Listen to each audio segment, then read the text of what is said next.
এই দুনিয়ার জীবনে আপনার দুনিয়ার বাড়ি গাড়ি টাকা পয়সা রিজিক ব্যবসা বাণিজ্য স্ত্রী সন্তান এগুলোকে নিয়ে এত বিচলিত হওয়ার কিছু নাই। আপনার আমার তাকদিরে যা লেখা হয়েছে এর একটা দানা আপনি বেশি খেয়ে পৃথিবী থেকে যাবেন না। আর আপনার আমার রিজিকে যা আছে তার এক চুল রেখে আপনি দুনিয়া থেকে যাবেন না। এটাই চূড়ান্ত সত্য কথা। আল্লাহ পাক কলম সৃষ্টি করে তাকদির লিখেছেন, অতএব তাকদির নিয়ে প্রিয় ভাইয়েরা বিচলিত হবেন না। আপনার তাকদিরে যা আছে আপনি পাবেন, যা নাই কোশ্চিন কালেও পাবেন না, ফুল স্টপ। আপনার তাকদিরে যা আছে আপনি পাবেন, না পেয়ে আপনি দুনিয়া থেকে যাবেন না, ফুল স্টপ। আর আপনার তাকদিরে যা নাই সারা দুনিয়ার মানুষ মিলে আপনাকে দিতে পারবেন না। এই চিন্তাটা আগে মাথার মধ্যে সেট করেন।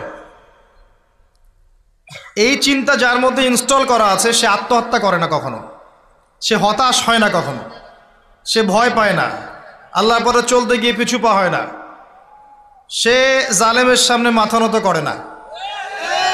যার মাথায় এই চিন্তা আছে যে আল্লাহ যা লিখেছেন এটা হবে, যা লিখেন নাই সারা দুনিয়ার মানুষ মিলে সেটা হবে না, সিম্পল। এর মধ্যে আল্লাহ পাক পরীক্ষায় ফেলবেন, ওই বিষয়টা ডিফারেন্ট। আমি অবশ্যই তোমাদেরকে পরীক্ষা করব ভয় দিয়ে, ক্ষুধা দিয়ে, সন্তানের কি ইন্তেকাল দিয়ে, ফসলের ক্ষতি দিয়ে, সম্পদের ক্ষতি দিয়ে আমি পরীক্ষা করব।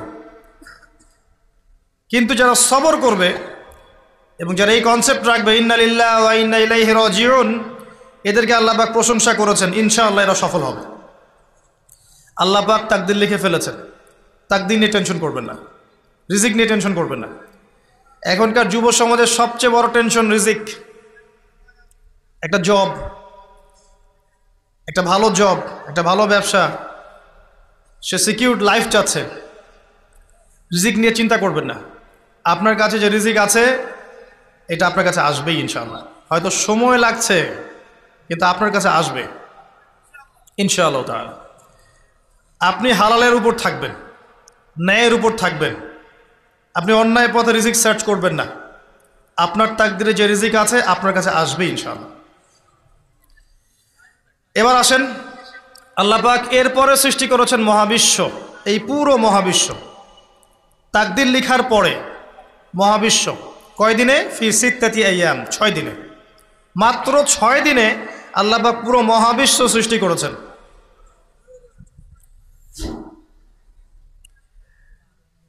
হুয়াল্লাযী খালাকাস সামাওয়াতি ওয়াল আরদা ফি সিত্তাতি আইয়াম সুম্মা ইসতাওয়া আলাল আরশ।